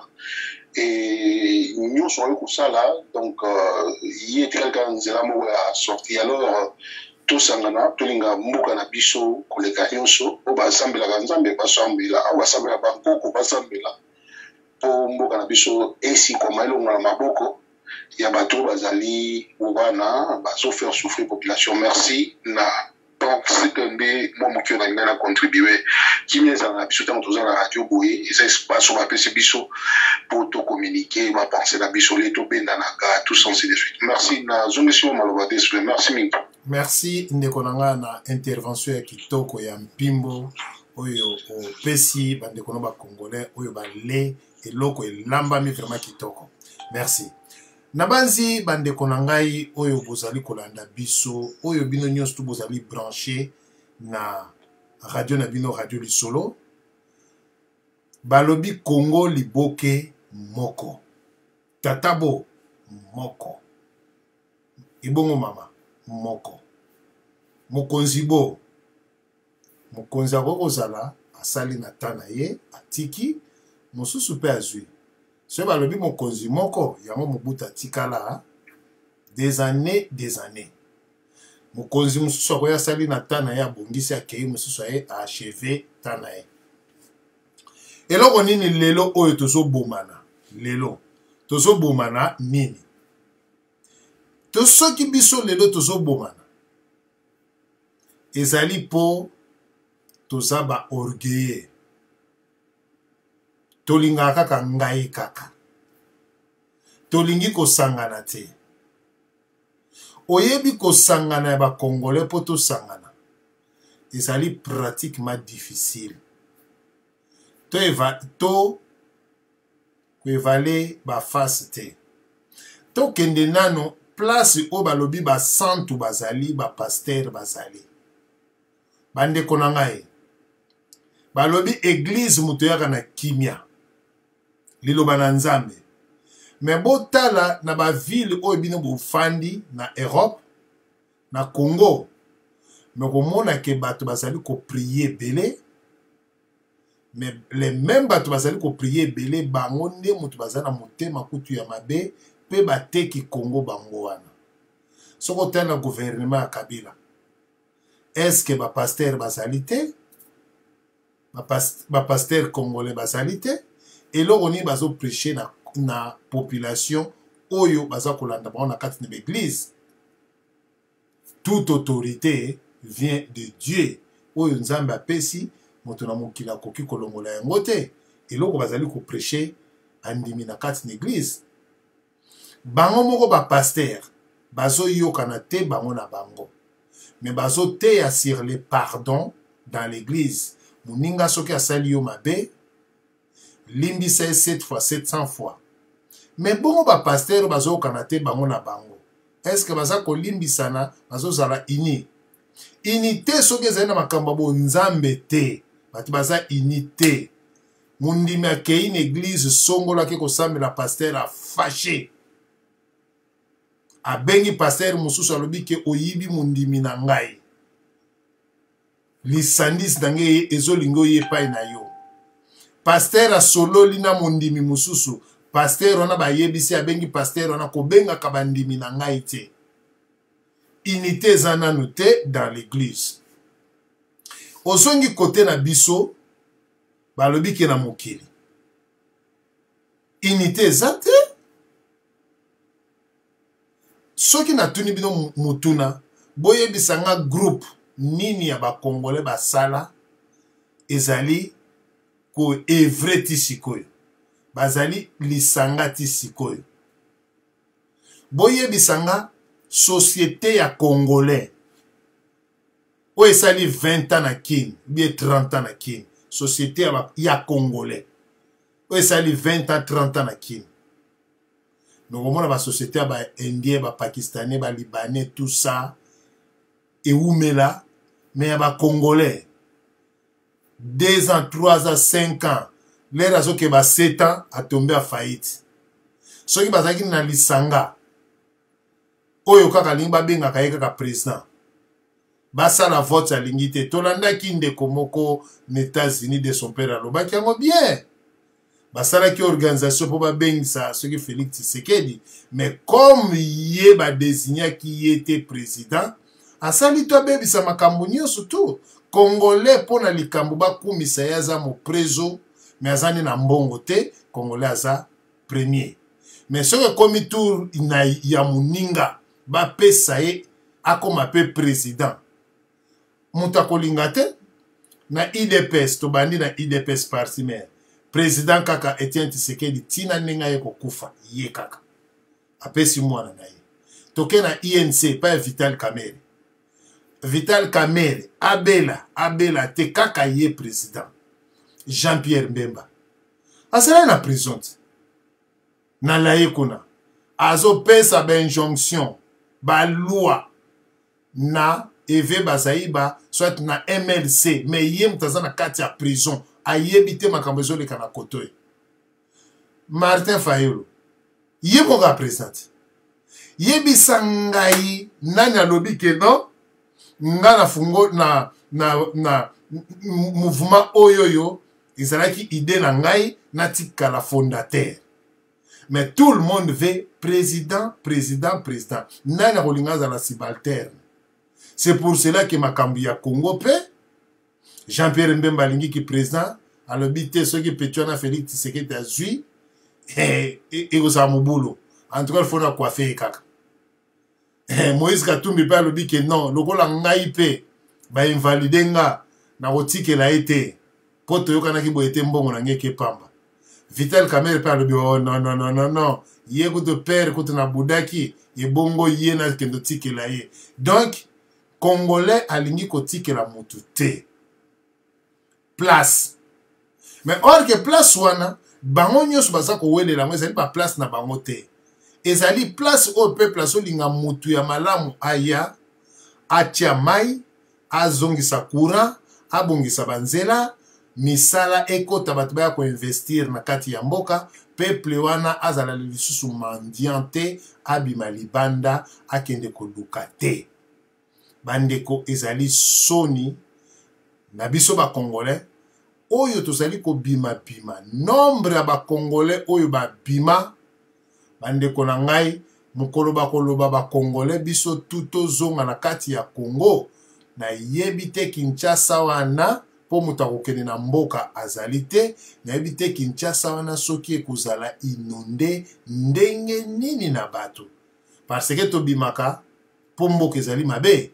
Mais siko tozali kosenga bino ba opposant bosangana na ndenge ya solo bolongola be intérêt na bino soki bomoni ata mutu bino nyonso tu bozali koyokana te boluka ta Congolais moko oyebi lelo na koloba ke en tout cas yo na lingi te mais boluka ta Congolais moko oyo bomoni ke bosepeli na ye bolobi ke non biso na pesi exemple hein boluka ta Congolais moko bolobi ke non bon biso hein to mona biso to soutenir DSV to poussa ye liboso azana makoki te to poussa ye liboso mais biso to pesi mayele oyo biso tozana yango po to kende liboso soki oyo alobi oui oyo alobi oui ekozala malamu pona kosala gouvernement moko ya malamu oyo ezana très efficace oyo ekozala bien contrôlé comme biso nyonso tolingi bandeko tosalaka yango pe tango tozalaki kosala ta mosusu ba je na biso ya lingi kaka chef ye kaka chef tobi te biso pe soki moye ezali te totia pe mbongo totombola likolo yo poni kote ni ngala poni kote siko tango obwaka mbongo ekiti na mopanzi oyo yo asalinga kanae me omoni babwaki me ndimi kaka basali yo kanae makambo kaka lifo ebeba siko natunaka motema mabe yali kundu oyo ezalaka na biso ba Congolais soki baponi mutu ya koyoko diriger te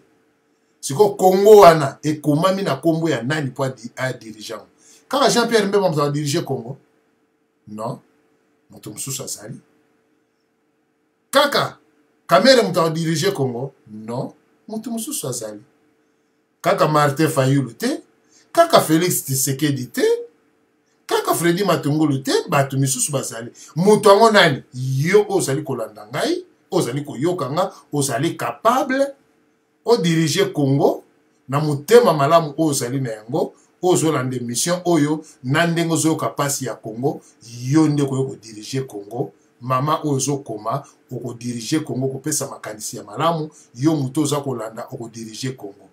Mais pourquoi tolingi batu te yango moni ke biso na biso ba Congolais tokendaka liboso te tozokende liboso te tozobomana tozopapana kaka ndenge wana tala lelo na kati na diaspora ndenge divisé koti bandeko na nga na koyebisa bino boye muluba aza Congolais muyanzi aza Congolais bandeko moni makambu oyo ya tribalisme namoni bandeko misusu ate biso baluba il faut se défendre pour que basilisa biso te mutu akoboma muluba na Congo aza te Congo ezali ya baluba Congo ezali ya ba Congolais Congo ezali ya bana ya Congo politique tozo sala dans la politique tous les coups sont permis yango zomona bato bazo profiter bazo loba ba n'importe quoi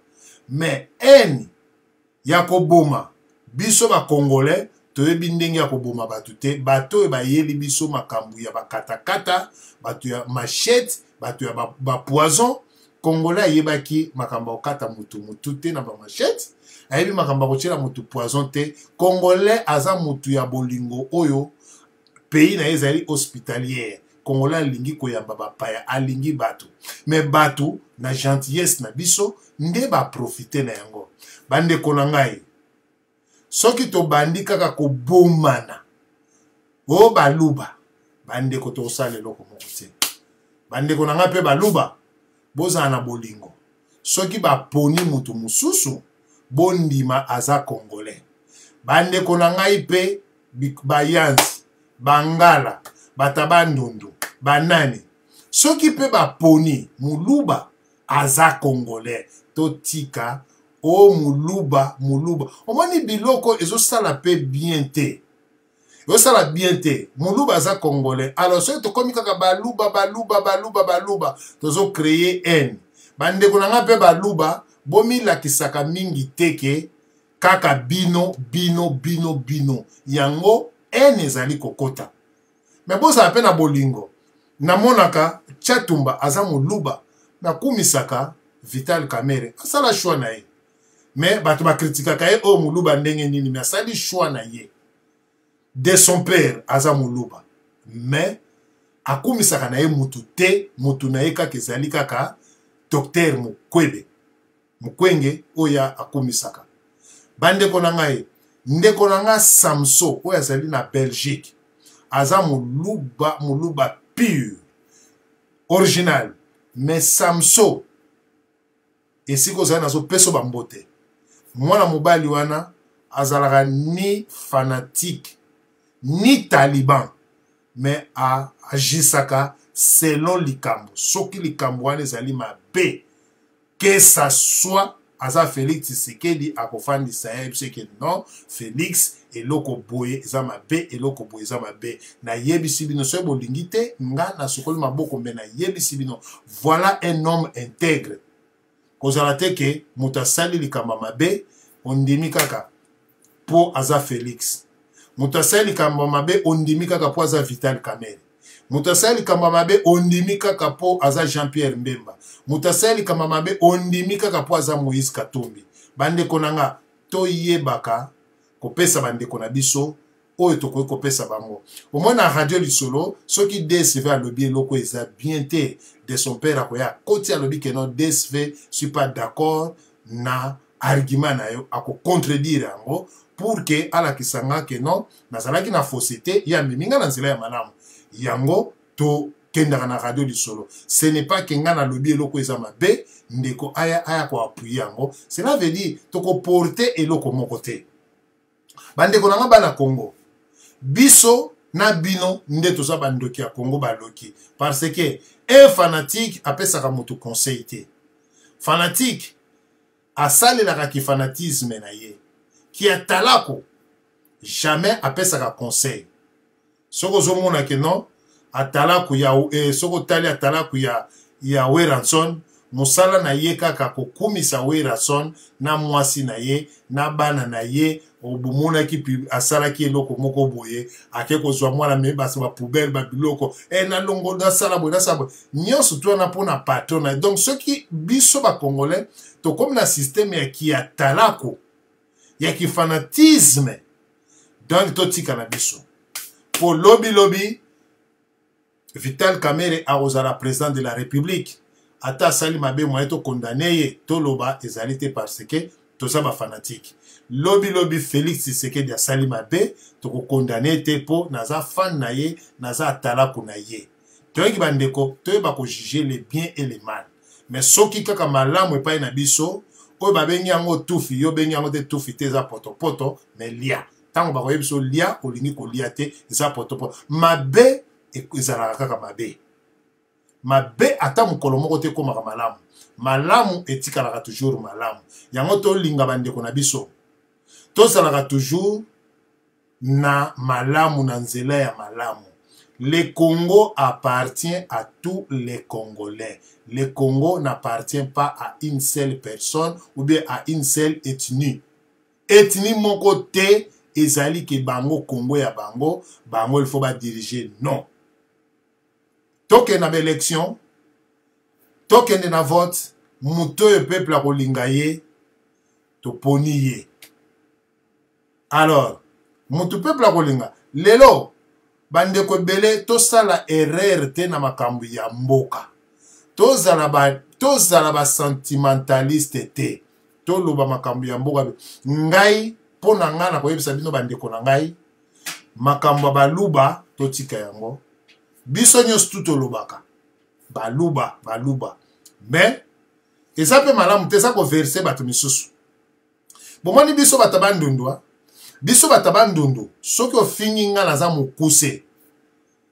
Muyaka. Esala nango ngeloko te. Ngai soko fingi nga muyaka esalaka nga eloko te.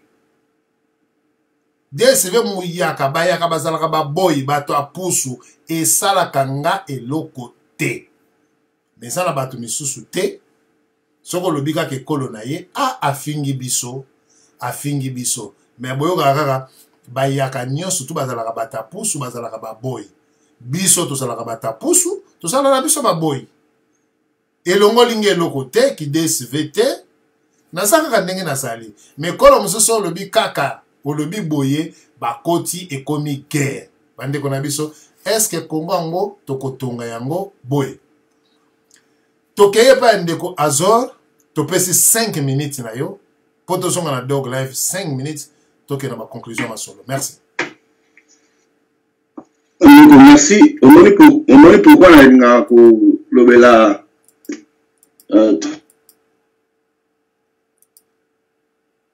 Nazoyo kayo ndeko échanger sur sujet des couleurs. Ok.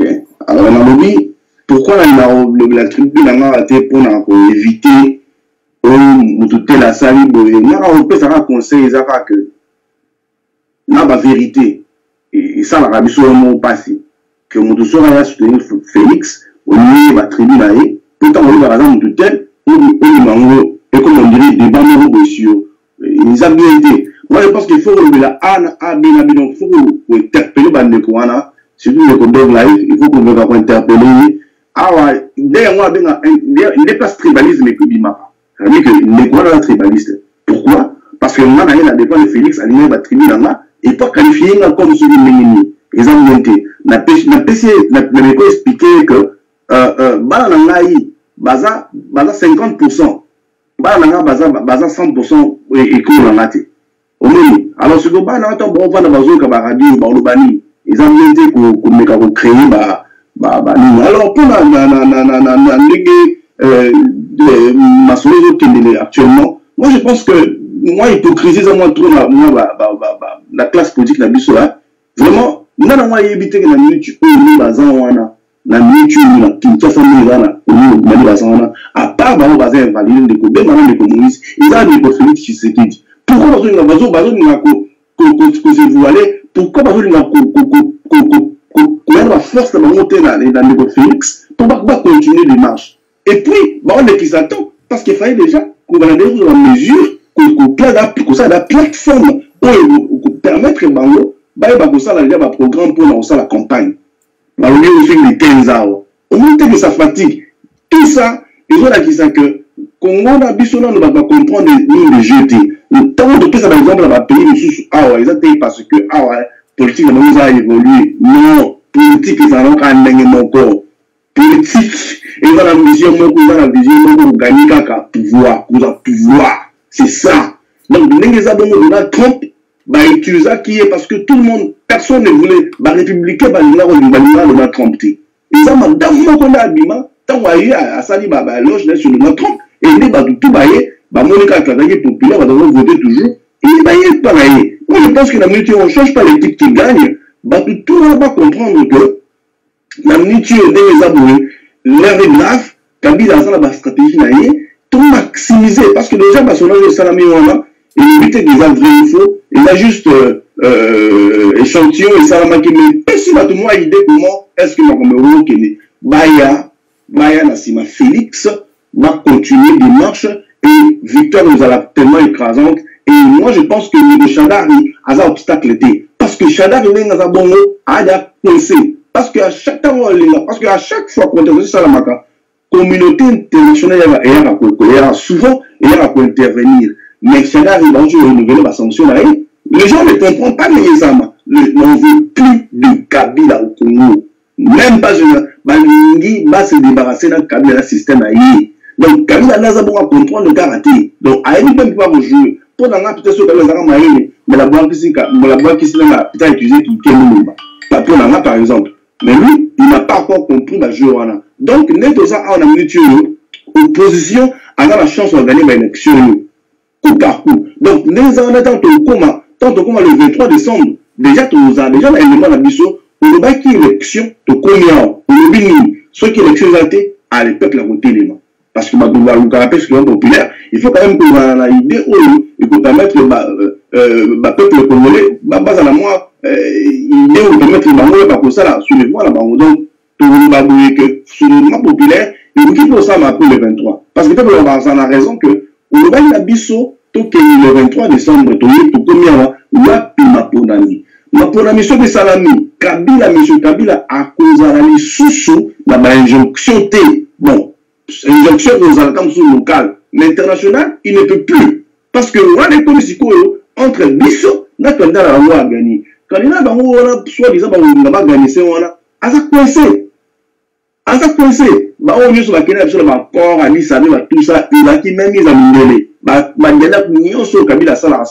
Ils ont bloqué Mindele, bah, imposant. Donc, Kabila a présenté mon dit que nous avons numéro de ceux qui ont zaté, qui sont là coincés, qui sont tombés dans le rapport de la communauté nationale, bah, on soutenir l'unité. Donc, pour moi, je pense que l'opposition a zappé dans la voie à bien gagner. Mais tous en hypocrisie, tout y a la voie à biso, na si maman la mboka et Félix, parce que yéné ngazawana azali na masse, azali pena na force et tumbania sur la parce que vous permettre que bapignon sur bakoya na simanaye, pour gagner l'élection ou toujours participer à le 23 décembre. Et puis là, au moins sur machine à voter. Bande commençons pour machine à voter.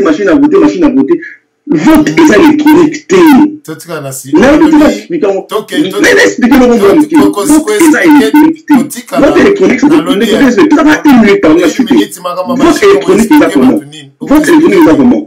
Vote électronique est allé. Tous ceux qui ont sali vote à partir à Awa. Au sali au voter et automatiquement le serveur. Ne voit pas vote électronique. Vote électronique. Donc, machine moi les amis ceux qui ont cliqué et bimissé au papier. Après du papier on a aucun isoloir, aucun ça on a urne. Donc dans ça la compilation des gestes électroniques T, et la numérique T, ils vont compter papier sur papier.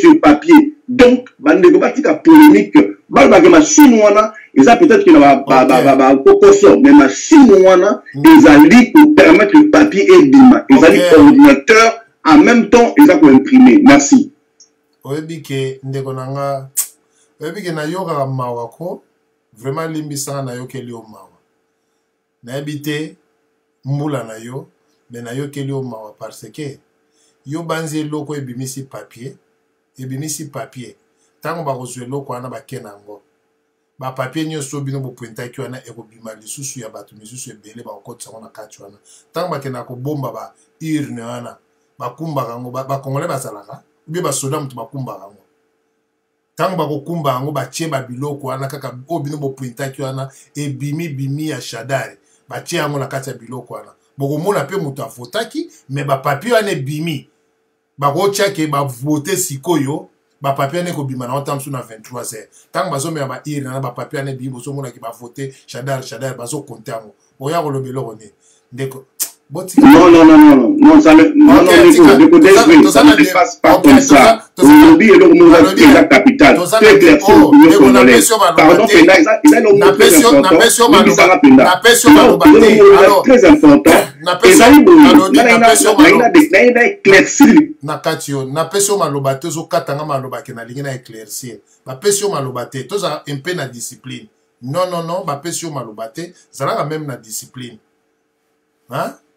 bakata mutu maloba te olobi batiki yo mutu azwi tika pe mutu aloba ezate ke non ngana expliquer machine wana lika machine wana botika kobeta masolo machine wana eza ya lokuta botika botika beta maka machine so muta zo beta machine omoni pourquoi bato eloko ezalaka mabe soki bango balingi bakende ekomi kitoko bokomi kopesa ba argument non bandeko nanga machine wana eza vraiment malamu argument nini ndeko akokopesa sur machine wana eza malamu oh là là ndeko dog life na peso 5 minutes nde ndeko ya Autriche 5 minutes to clôturer l'émission merci.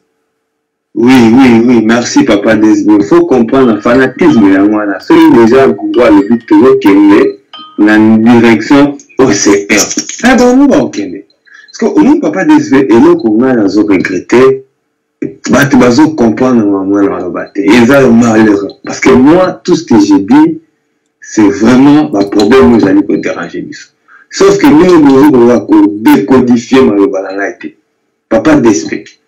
Dès qu'on a bien le téléphone, à l'objet vérité, à l'objet infiltration, taux occupation. Hein? Donc, nous avons deux hypothèses. Dès qu'on a comment nous occupé, nous sommes infiltrés. Nous avons les deux hypothèses. Ok? Nous avons initialement. Si admettons que comment nous avons occupé, taux infiltré, ce qu'on a occupé, taux infiltré là-bas, nine.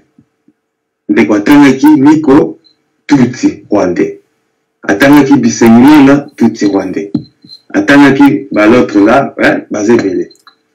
Le bateau là, infiltré au Congo. Bateau là, basé banane.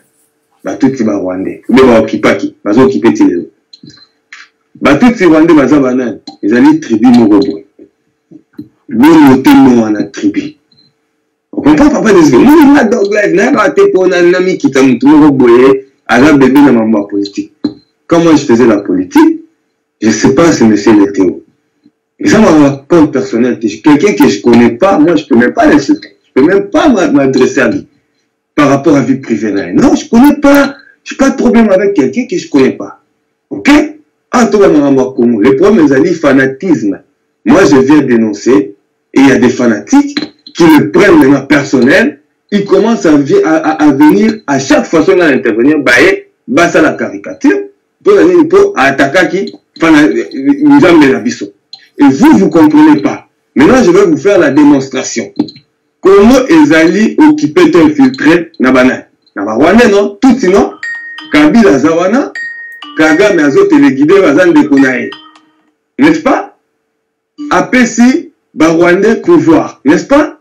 Atie Bangon a poste clé pour l'année, Baza clan Moko. N'est-ce pas? Et nous, les autres Congolais, nous en souffrons. N'est-ce pas aussi? Tout le bâté, si on dénonce ça, et comment il se faut que l'on est criminel, alors de quoi on parle? Papa Desbe, c'est celui qui pose des actes de tribalisme qui est mauvais, ou bien c'est celui qui dénonce? De quoi on parle, Papa Desbe?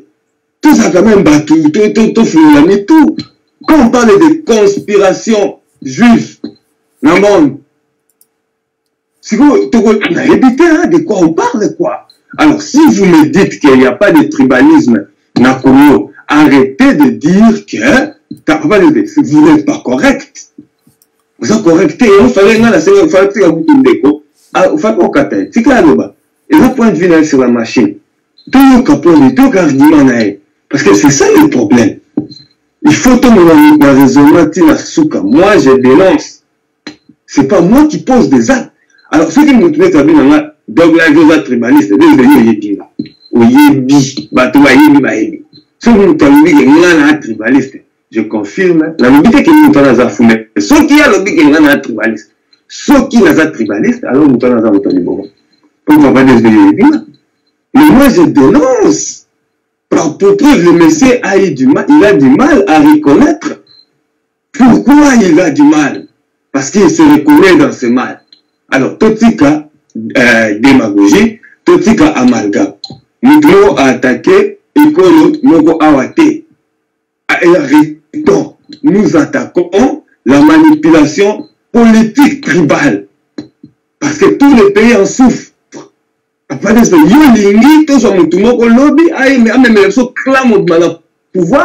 ça, c'est la méritocratie.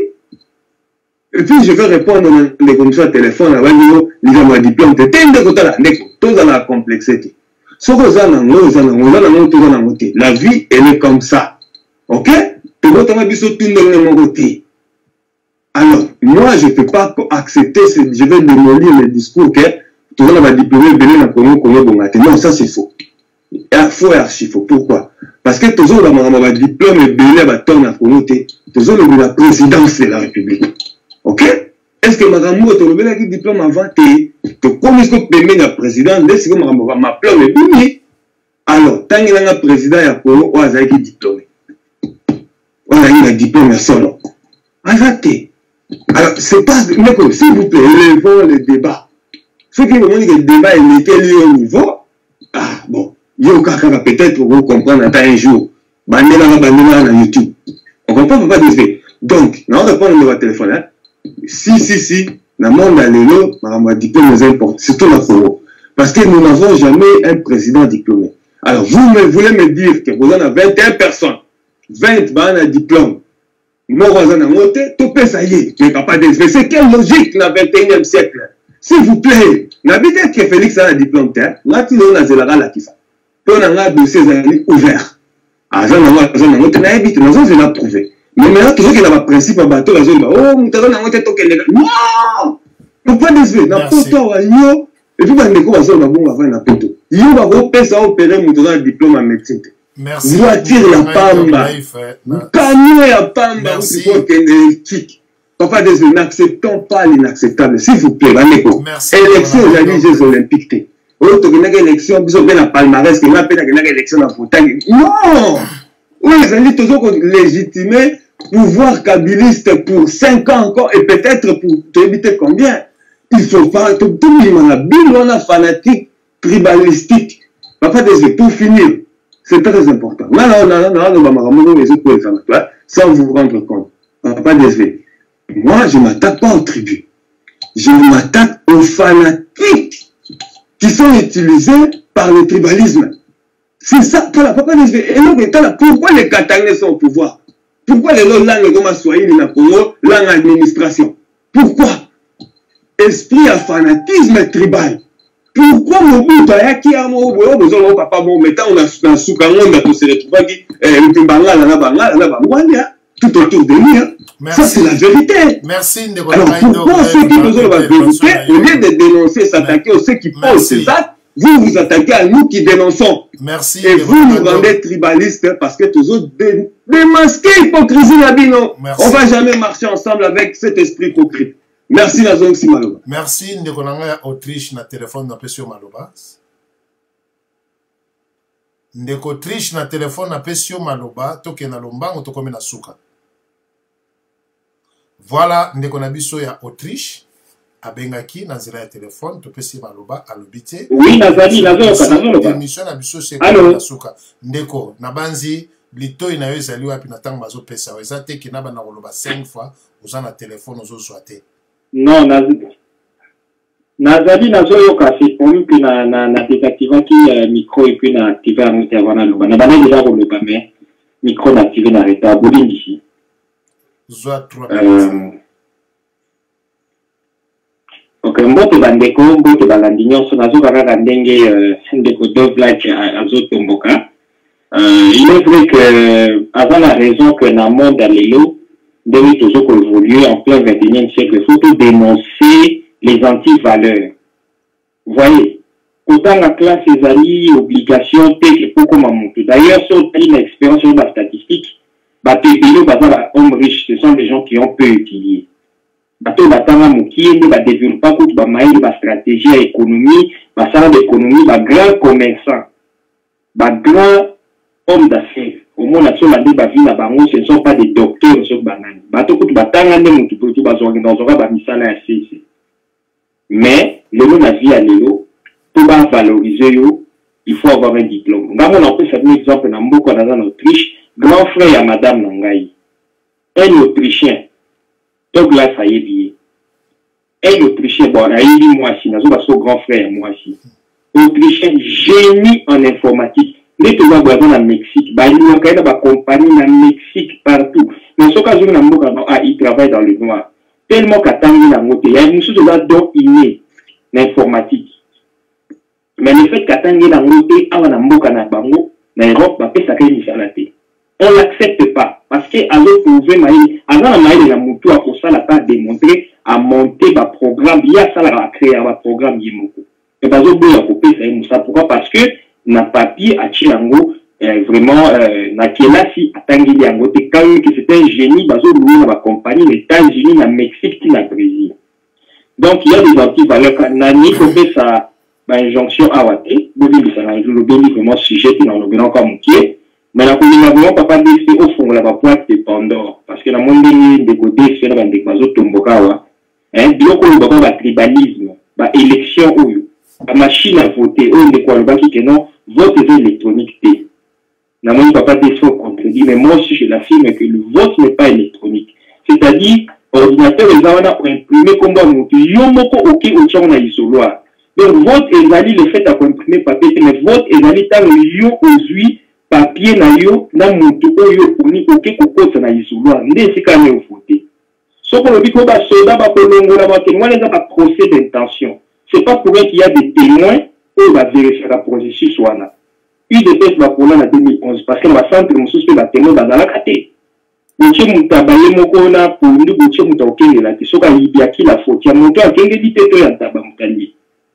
moi, je pense que cette fois-ci que non contrôle dans la casse, il faut que le va tricher. Mais vote est semi-électronique, c'est-à-dire on imprime la machine à voter, yo moko gumbi, on peut déposer la isoloir. Donc, il faut avoir des panneaux et makambo, ils allaient sérieux, parce que au Beli, ils allaient à biso ba congolais ndenge, toza mabe, tolika ki bongai. Biso to kasa, que tant nous avons indépendance, tout allait se faire automatiquement. Or, après 1961, l'État au Bawana, il fallait qu'il déjà, bateau, bazali na pouvoir, papa, na soba politique, plein, il y a développement, il y a éducation. Mais le coup, la bataille plein wanate, politique éducationnelle, ils ont raté, faut que nous, il y a un développement, ils ont qui pété. Alors, voilà que tu crées une bombe à retardement dans la sociologie, la biche, dans la ligne de Zonga la sujet, c'est-à-dire, il faut y aller. Zonga la sujet, tu as 2 minutes pour l'air na okata au déclarer. Bon, ce qu'on pour le sujet, oui, voilà le membre d'éducation parce que c'est très important que bah éduquer biso te ba papa na sur la zone si biso si ma on biso ba bano et ba jeune, toujours bunda que vraiment tout lutter contre ba petite valeur. Au moins de ba tribalisme les candidats biso na makambo élection na ba nationalité oui. Donc sujet exact que nga na sina bisa ki bino pe na lobaka ngo pe na lobaki yango na tabasi mbalasi ba intervenant que Batouana Bakosangana Kate. Opposition commune, pardon, c'est une utopie et un rêve. Ce sont des gens de Sangisa, de même nature. Bamoussous Nakat, c'est bon, médiocre. Bamoussous Nakat, c'est bon, égocentrisme, na orgueil, na manque de culture politique. Nous Sangisa, la médiocrité, nyoso. Des gens, parce que pour la Sangana, à la unie, il faut qu'on ait la même nature, il faut qu'on ait la but commune. FCC, BBC Congo, les anti-valeurs. Mais tellement que dans la Simaya, il y a kilogorisme na bango, il médiocrité na bango, ils prennent leur médiocrité, et bien, sangani na Simaya anti-valeur na bango pour que base à la nefis que pas bimisa médiocre na bango que chadari. Mais bien, bateau bobi que nous besoin sain, donc c'est une utopie. Et type FCC, tout peut perdre la main de balbara que opposition avec gagné faut pas s'arrêter, c'est parce que c'est en connaissance de cause baïba que batona va s'arrêter à jamais. Là il fait le rôle ya Kamere et ça toujours opposant à quatre opposition. C'est-à-dire lui il a un rôle. Ici là oui il y a l'opinion. Ici là non il y a l'opinion. Donc ça dit tant qu'il y a Kamere pour s'arrêter. Allez juste sur Jean-Pierre Bemba, c'est donc celui qui se croit n'a évité les dieux du Congo. Donc sans lui le Congo n'existera jamais. Et Moïse Katumbi il sous saïko Batisama l'opposant à la 25e heure. N'a plus qui Jacquindala, représentant, secrétaire général et lui est président à la Ligue des Jeunes. Merci, la première question, merci, na 5 minutes. N'a aussi ça dans 30 minutes. Ok, na 5 minutes, na tant on va passer sujet, yozo lobela, machine pour les autres. Machine on te lobela combien de fois? Machine. Au moins, na okata bino. Ok, merci quand même. Si j'ai wana to kosane la moté bateau baza ko lobali kama machine. Ezali bato Gabriel Mokia pour leader na bango azoko kende. Wana po alobi machine. A défendre en tout à fait normal. Azor lobali kama machine pour leader na bango azali kokende dika machine bato baza voilà mokia yoka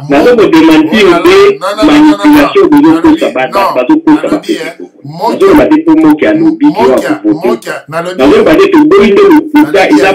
nalobi tika na yo kaka kolinga teke na pesa dog 2 minutes wana omona parce que yo lokolo za na yo bon ngana utiliser batemo wana te yo lokolo za na yo babenga yango nini yo momi pesa kombo na limite ndemi pesa kombo loba ozano ko olandaka na yo nona akosaka te olandaka no naza fanatique te naza pe tribal te naza moluba na soutenir moki ya mongala na combien même na message ok ça va na commentaire naza fanatique te naza tribal te naza travailleur naza représentant MDC c'est-à-dire na ya awa na Autriche ko na usala musasa ya propagande ya MDC donc on a défendre ba idée ya MDC et on les défendant naza tribal te naza fanatique te on veut défendre idéologie na biso ozali na Autriche kuna osesi ba réunion ba obengisi bato na salle combien de fois baya olobela bango opesa bango ba idée ya MD ko sala yango combien de fois 0 fois libungu tulu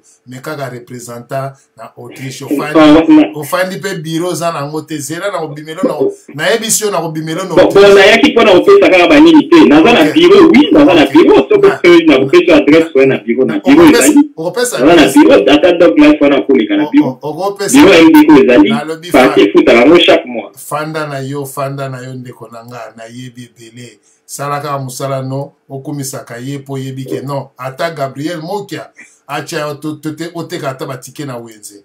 Congolais to luka to toujours place ya ko vivre ndeko Azor pe. Papa de kiti na lembi. Lokolo ya no triche ko ba vérité o yebi ndango ko ya o découvrir no comprendre. Ndeko pe Azor luka na po Azor ya aloba na ngani alobi ke ye alingane minka côté à douane aligne politique te tikaka apo donc tout le monde bazana ben intérêt na bango likambote merci na ba bon biso to ça pour intérêt biso to ça politique pour la bolinga merci nous il faut to libérer mboka na biso na sika ou vraiment dans merci ce pays où